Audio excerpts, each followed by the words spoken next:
Some women might, wonder, how do I get over the fear of stripping in front of a stranger? And then doctor just said, remove your pants and panties. Open Then up. I'm like, huh? What's happening? There's a lot of national programs now. It's actually very heavily subsidized Is it $5? or less. What? Or less? Yes, it's $5, guys. You need to do it.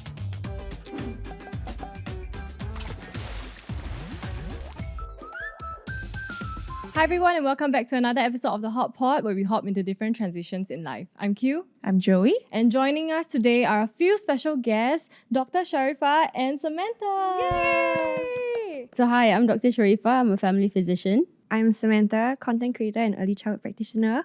I also like to say that I'm very proud to be the first guest on the Hot Pod. Yes, I was about to mention First that. guest ever. Your intro, so smooth. Like, Thank if you. we throw back to the first episode, the Hot Pod. We the- started, the- lah. It We was yeah. much started back longer then. also. So honored to be back. Thank you for having me. And if you didn't notice, our couch today is completely dominated by women.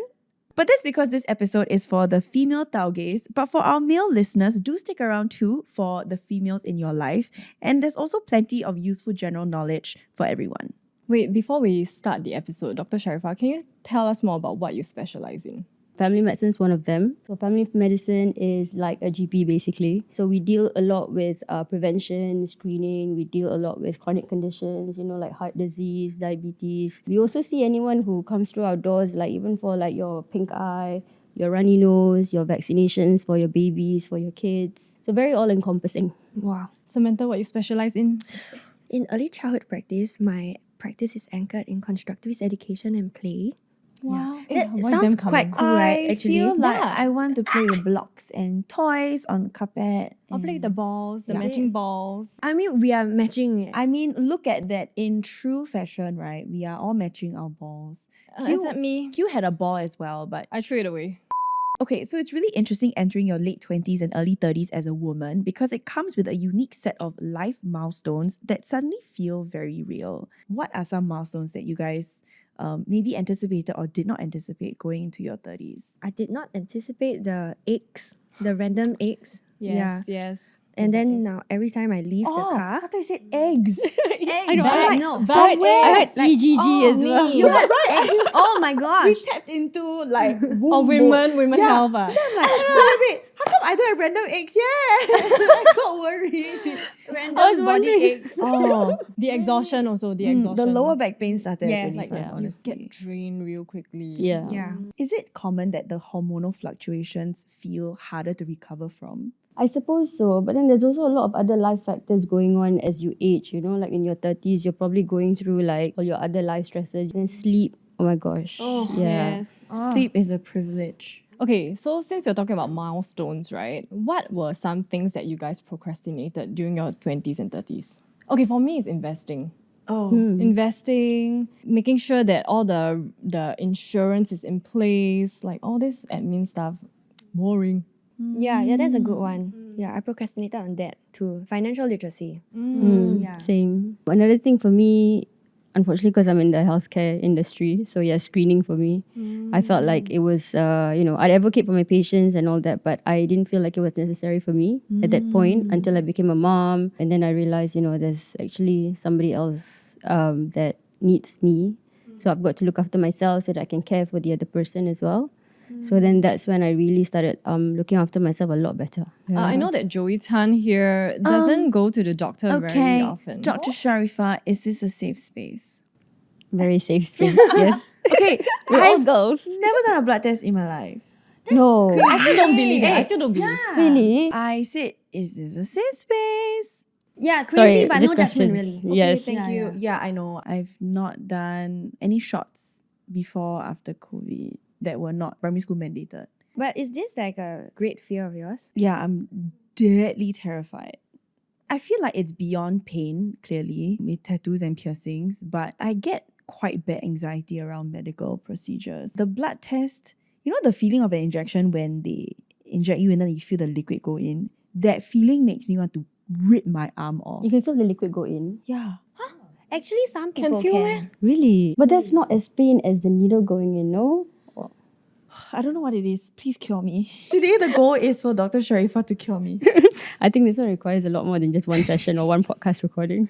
So for Sam, right, did you also procrastinate health screenings? Yeah, I think I did. I think it was only when there was something that I was concerned about. So 2 years back, I did a blood test, like a full body blood test. And the reason why I did it was because I could not explain the fatigue that I was experiencing. So I thought like, there's something wrong with my body for sure. Then when I did the health screening, the blood test and all that, it came back like there was nothing wrong. So I went back to the doctor again. I said, this cannot be. I'm sure I'm sick. Then she said like, I think you just need to exercise. Then I realized, oh yeah, I haven't exercised in a while. But at least you knew like all your bases were covered, you know, like it wasn't anything serious that you had to be worried about. Yeah, so I With the thank blood God test. for that. Yeah, so that's good. Okay, so to Dr. Sharifah, I'm sure there are other women like me who are scared, but also probably have a lot of questions and worries. So we've gathered some anonymous questions from our viewers and we're going to ask you some of them. We're going right into it. Okay. How do you figure out what kind of discharge is healthy and what is not? So with discharge, it's very physiological. Every woman is different, and doctors will ask about your trends, your patterns as well. So usually, if it's very creamy, whitish, you know, it's something that comes like at expected times. Like, you know, like a few days after your period, okay, it comes. Or just before your period starts, a few days before, you see this discharge coming. Okay, then that's pretty normal. But then when it starts to become abnormal, it'll be things like if the amount is too much, very copious amounts. And if there's a smell especially, if it starts changing colours. If there's like tinge of blood as well, so you've got to be careful about that, then that may be something to be worried about. So then that's when you should come to see a doctor.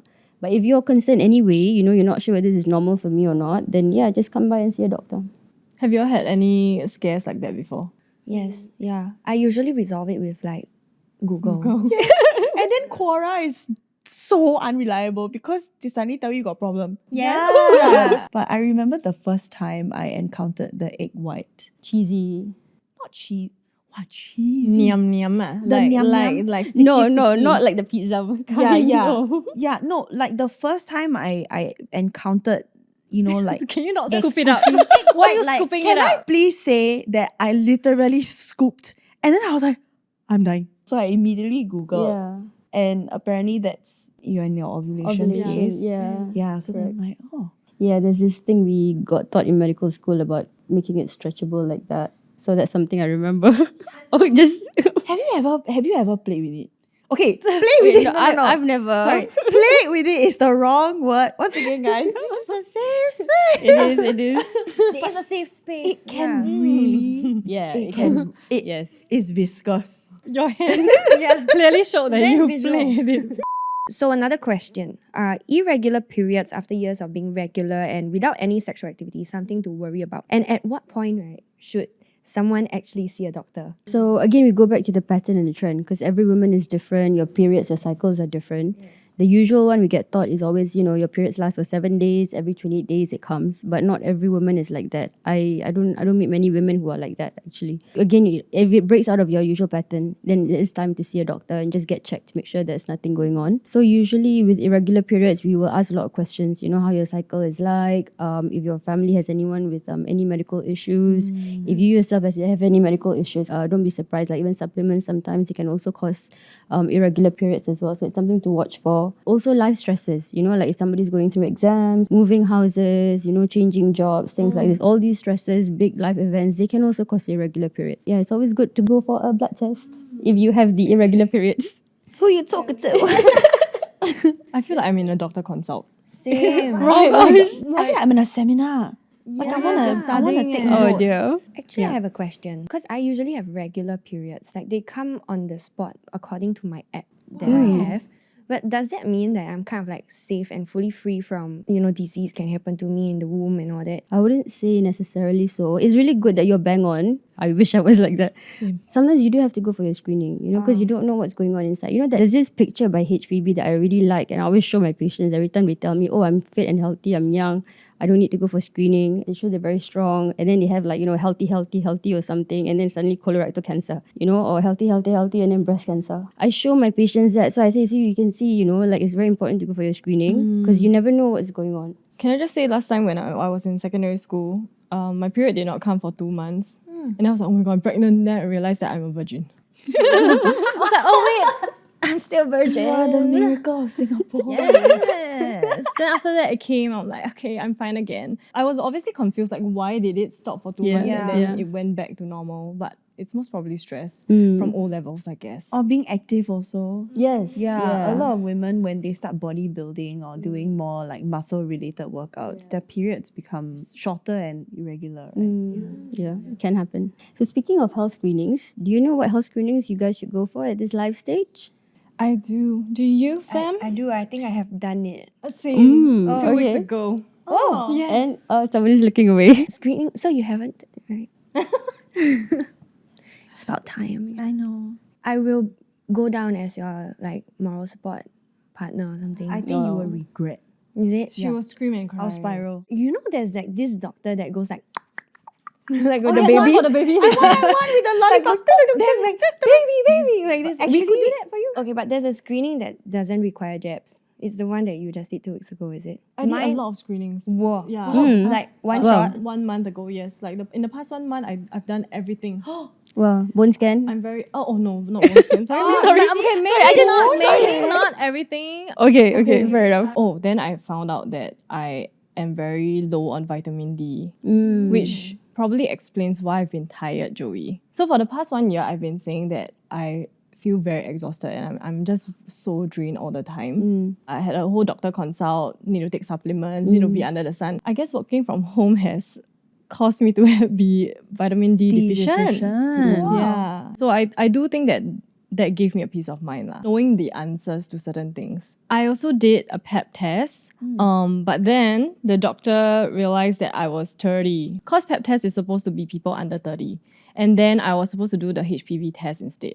It's a completely different screening. Is it? So the procedure is the same, but I think the test that's being sent to the lab is different for women who are below 30 and above 30. So for a PAP test, usually it's for women aged 25 to 29, anyone who's ever been sexually active. And the HPV test is for people who are 30 years old and above. So these tests are actually to check for cervical cancer. It's part of the cervical cancer screening program that we have. And cervical cancer is actually like when the cells in the cervix, they grow abnormally. We cannot feel it. There are no symptoms until much later in life. So usually it's always good to go for screening. Even when the tests come out abnormal, it doesn't necessarily mean that you have cancer. It just means that there are some abnormal cells there. We just need to have a closer look at it. If there are precancerous changes or if cervical cancer is detected early, there are actually very effective treatment options that are available. You don't have to do something very extensive and expensive as well. And there's a very high chance of successful recovery. Is there a prevention jab? There is a prevention The jab. cervical It's the prevention free one jab. before you turn 30 Yes, or yes, something. that.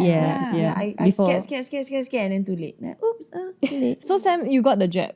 Yes. Then the you also 3 did jabs. a PAP test before? Yes, I did. So for the PEP test, I had the misconception because typically I think what we hear out there or what my friends told me is the PEP smear. So the misconception I had was that they were going to give me like a tissue or something. Then Yeah. I'll just smear like you know, wiping like your- wipe my after you Wipe yourself. there. To Okay. use the microscope and then like, and what's then, going on? Yeah, am I healthy? So that's what I thought. Mm. And I just Yeah. went in Okay. and then doctor just said, remove your pants and panties. Open Then up. I'm like, huh? What's happening? Yeah. So that was my PEP test experience. I see. Okay. We used to do that. I mean, with the PEP test, we actually do that. We kind of smear it on a slide and then we look at it under the microscope. So yeah, you're partly right. Yeah, so the smearing happens after, not Yeah, with- you don't do the Not smearing. that- I don't do the smearing. I don't do the smearing as well. The lab does it. Okay, let's all pretend that we're Joey right now. We're scared. We're scared to do it. What do you? Okay, what do you guys think are some reasons why some women hesitate to go for screening? So there's one myth, screening only if you are unwell. It's like, I'm not sick. I Yeah. feel great. So I don't need to check, right? Like, if there's nothing that I can identify or see, it's like out of sight, out of mind. Yeah. I think that's some true. people might think that it's really expensive also. Like, doctor screening always sounds really expensive unless you have insurance to cover, right? But actually, it doesn't have to be very expensive. There's a lot of national programs now. It's actually very heavily subsidized for Singaporean citizens Is it $5? or less. or less. Yes, it's $5, guys. You need to do it. There's no excuse. Matcha to save your life. I was going to say McDonald's meal, Tagline. but yes, that's a good one. Matcha, yes. All right, myth number 2. I will not get cervical cancer because I'm not sexually active right now. So that is a definite myth. As long as you've been sexually active, you're within the age range, you should get yourself screened because the virus can stay in your body for a period of time, decades even, And cervical cancer is not something that grows overnight very rapidly.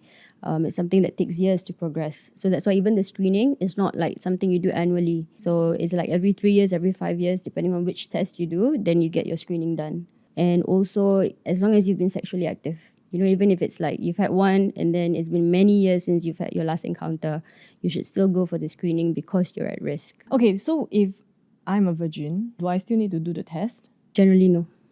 You don't have to go. Oh, okay, I did not know this. So generally, if you've not had a sexual encounter before, then no, you do not need to go for the cervical cancer screening. All right, next, myth 3. Cervical cancer is not something to worry about in Singapore. That's a very strange myth. Sorry. Yeah, that is a very- why why the are we so country special? why the country affect Region locked. Yeah. in Singapore? Cancer. You need VPN. Cervical cancer is the 10th most common cancer affecting women in Singapore. It's very slow progressing, like we mentioned before, can take up to 15 years to develop, like from a precancerous stage all the way to like, you know, very full-blown cancer. Because early stages, they don't show any symptoms, so that's why we go for the screening. How often should you do it? Every 3 years? For the PAP test, usually it's for women who are aged 25 to 29 years old, anyone who's ever been sexually active, and that will be done every 3 years. And for the HPV test is usually for women who are aged 30 and above, or those who have also been sexually active around that age, and it's always done every 5 years. And that's to detect all the high-risk strains of HPV that may cause cancer. I always thought it was a yearly thing. So I just wait for 5 more years, right? Yeah, so if you've hit your 3-year or your 5-year mark, then yes, it's time to book for your screening again. Joey, we're all staring at you. Okay, guys, you know what? I am convinced. I'm gonna go for my screening in full glam. I'll go like this. Yeah. Like, I'm ready. So for Q and Sam, both of you have gone, right? Was it as scary as you thought it would be? Did you guys have any initial fears or anxiety? Like, for example, some women might, you know, wonder, how do I get over the fear of stripping in front of a stranger? Even though it's a doctor, it can be very daunting. Yeah, I went in and I'm like, okay, I'm going to do my PEP test. And then doctor just said, okay, if you're ready. Doctor said, remove your bottoms, remove your panties. Then I'm like, why? You actually asked why? No, I didn't ask why. I asked why in my head. I just listened. So I waited inside and then she said, okay, lie down. Then I asked her, what's gonna happen? Yeah, then she said, oh, don't worry. She was super comforting. We're just gonna insert this. She showed you. She showed it to me. Caliper. That- What do you call it? Speculum. Speculum. Not a caliper. Oh my gosh. That's like the science primary school one. Yeah, The yeah, vernier yeah. calipers. Yeah, that's painful. And I got so scared because it was so long. Oh. It was okay. It, It was, was like long, that. right? Guys, No I'm lah, back it's not to- like that. Yes. Are we imagining things? But Okay, wait. Maybe like Maybe they showed you the L or XL size. I think aggravation is Yeah. about like slightly longer than a palm. Yeah, right? No, Yeah. like this is alright, I would think. really? Am I imagining I saw it things and I was because- like, oh, I'm Yeah. scared. I'm scared too because I don't know how deep, How deep they gonna the go in, speculum yeah. was going to enter me. Yeah. Generally, I'm very shy. Like even waxing or IPL, I don't because I don't want people to look at my Coochie meow meow. yeah, my coochie meow meow. Yeah. And so when she said like, oh, we're just gonna do this, then I'm like, huh? Like the whole thing inside? Then she said, no, it's just going to be what's the word that she used to describe it? Discomfort. Yeah, Okay. discomfort. Yeah. But when doctors favorite say word. discomfort, right?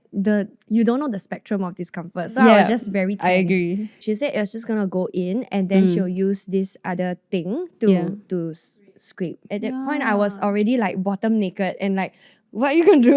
Then she said, okay, you can raise your legs and all that. So that was the experience. Similar. Similar, but it was a sensation that I've never felt before. Okay, was it like abrasive? It's not painful.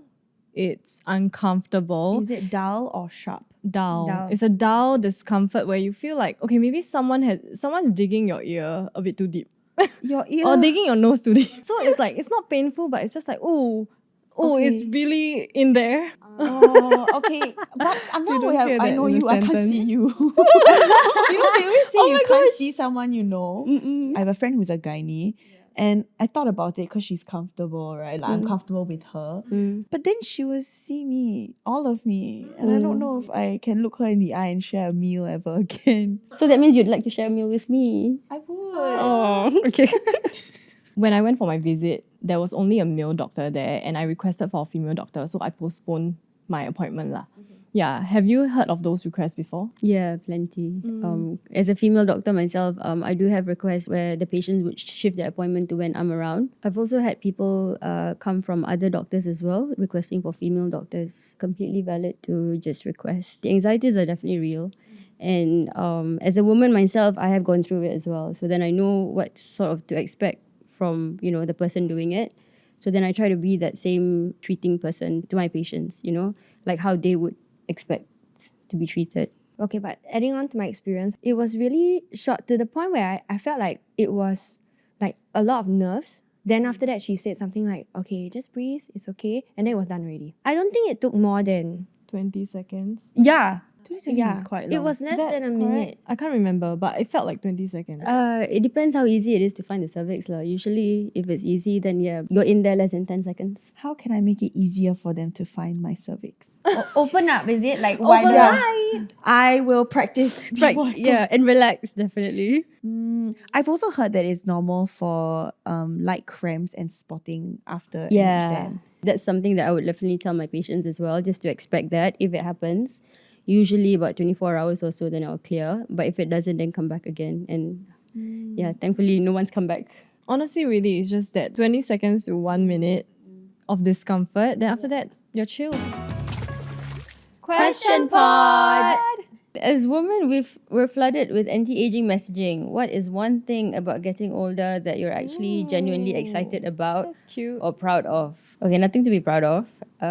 Excited about, for me okay, personally. Excited about is taking that train, Eastern Oriental or something, going around like goes the through mountains and Europe, right? yeah. Oh. So my husband and I plan to do that once the kids are older. We can leave them behind, not under the care of anyone, just themselves. And then we're gonna hop on that train. If you could share a health tip with your 21-year-old self, what would it be? I'm the worst person Yeah. to get this question. 21-year-old self. Okay, you know what? I will say that sugar is very hard to stop consuming, but once you do, it's actually very easy. You become so sensitive to sweet things that you actually are uncomfortable when it enters your mouth. What is the most bizarre unverified wellness trend or TikTok health hack you've actually tried? If I were to think unverified wellness thing, maybe my mother's advice. Oh. She said that drinking the root of peanuts can make you taller. Huh? Yeah, but in puberty lah. And I actually consumed it. But you're quite tall. Yeah. Oh my gosh. So it's Auntie is verified. right. I might be the singular case study, right? Yeah, but that happened. Okay, Yeah. okay. Someone test it out and let us know in 20 years. Ooh, what's more important to you? Good sleep, good social life, or good career life? Oh. Hey, everything very important to me. Yeah. Okay. What is the most important now? Ooh, good sleep.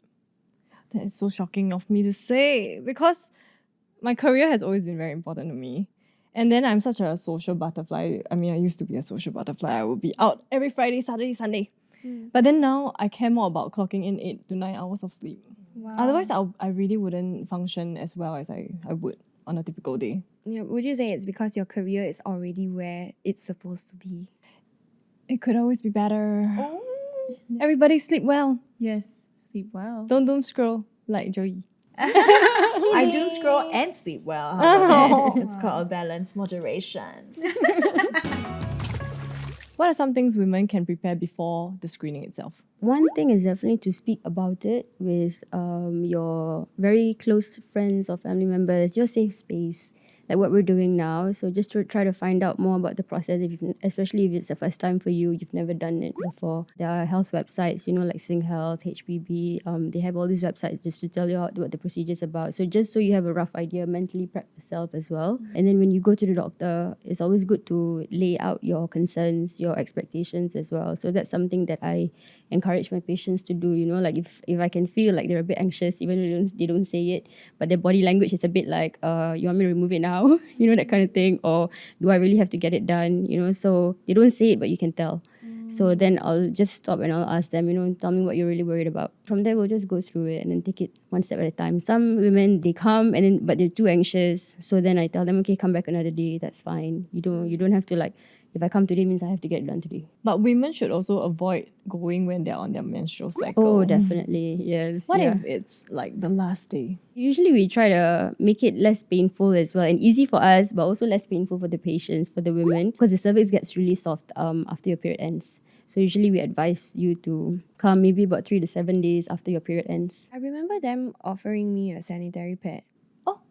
After? That's very nice. Yeah. Very helpful. Oh, because you might have. Might have spotting. I guess as much as it's uncomfortable to some, it's important to do because we have to take care of ourselves so that we can take care of others, right? And like you mentioned, it develops with time and there are no symptoms. So early intervention is very, very important. Agreed. Honestly, after my aunt passed from womb cancer, so that really struck a nerve with me. And I remember after leaving her wake, I was like, okay, I'm gonna go get tested. It's been a year. I'll do it soon. So as a physical prep, we can avoid douching, we can avoid using tampons, vaginal medications, treatment at least 48 hours before our test is due. Because sometimes we're worried that it may affect the cells in the cervix. Like, sometimes when you pull out, if there can be like abrasions or certain, friction. Okay, wait, question. So does this mean that you also can't have sex 48 hours No. before? Oh, I wasn't even done. Oh Yeah. my god. She said no. No Shut it down. sex. No Yeah. sex, Joey. Okay. So I need to choose marriage? Okay. Okay, Dr. Sharifah, as a TLDR, what are some reassurances you would give to our female viewers who maybe still has the hesitation to go for the screening, like myself? So I would mention that the process is fairly quick, like what Sam and Q have mentioned as well. It shouldn't be painful. So it's more of a slight discomfort. But I'll try to make that distinction with them because I think you mentioned, right? Like doctors have different levels of pain Yes.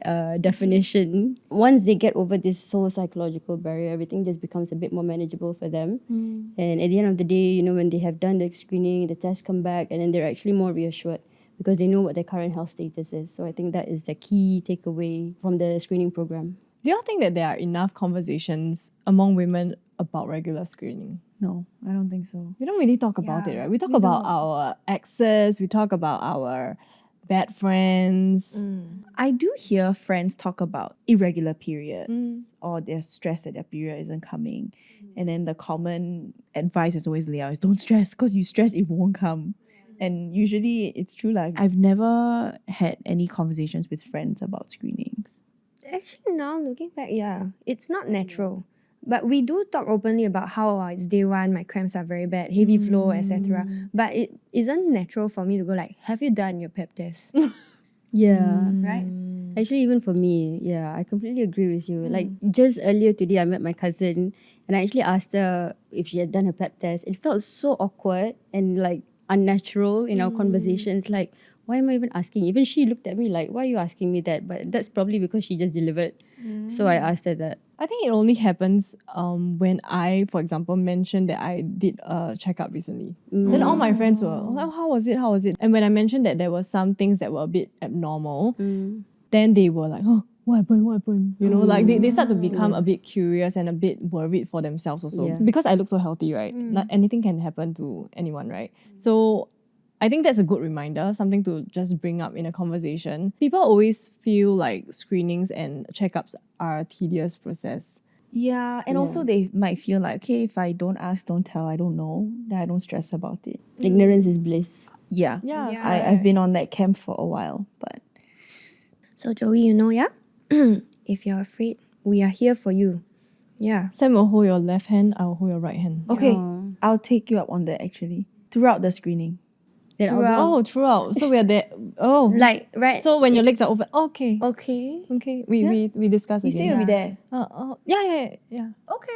Okay, well, it is important to go for screening. If we do detect anything early, there are actually high treatment rates that are available for early detection. Should any treatment ever be required, modern medical options are actually very highly effective and the survival rates are excellent. So I think it's actually really good if you have moral support and you have friends who actually will hold your hand throughout the entire process. We'll have to make room for you guys though. Yeah. Doctor's in orders, doctor's she room. say entire process you must be there. Entire process. Actually, it's quite squeezy. So Yeah. maybe we won't She be said there she lah. will make room for you. Yeah, we'll have to We make go to her room. So that means Yeah. you're okay for her to see your kucing. I was gonna ask, am I gonna be the treating physician? Oh, exciting! Let's have a reunion after this. Oh my god. We'll have it in the medical office and then you're The lying most there. sanitary place actually. Yeah. So why not? Okay, next question. How do we reframe the mindset on screening? The way I see screening, coming from my personal experience, not as a doctor but as a patient, or like a normal person, I think it really empowers me when I know what's going on in my body. The way I would see it is that, okay, so I've actually done my due diligence, I've tried to find out what's going on with me, and I've taken on the doctor's advice of certain tests I have to do. So I'm actually reassured that there's nothing serious. I try to frame it that way with my patients as well, like if knowledge is actually empowering. I try to encourage them to go for screening, but also at the same time, everybody has different fears and anxieties surrounding screening. And I think one of the most common answers that I get is that they are worried about the outcome of the test results itself. What if it's something that they're not expecting? But again, that actually goes to show, like with cervical cancer screening, early detection, it really, really saves lives. Because, once we detect early, there are a lot of treatment options we can offer you compared to when we actually find out in late stages. The modalities are there and they're very abundant, and like treatment really can happen, and there is chances of recovery, cure even sometimes. They're there, they're real. So I try to, not paint like a fairy tale, but actually try to just be a bit realistic with them as well. Yeah, I think you're right. And it's not just for your own good. Yeah. Like, it's for the people around you who Exactly. need to care for you too. Correct, Yeah. yeah. And if you need to care for others, so you've got to look after yourself as well. I think one of the biggest misconception is that it's expensive to do screenings, right? Yeah. But guys, it's only $5. Cervical cancer screening is heavily subsidized at $5 or less under Healthier SG screening. Singapore citizens 40 years old and above who are enrolled in Healthier SG will enjoy special subsidies or free cervical cancer screening.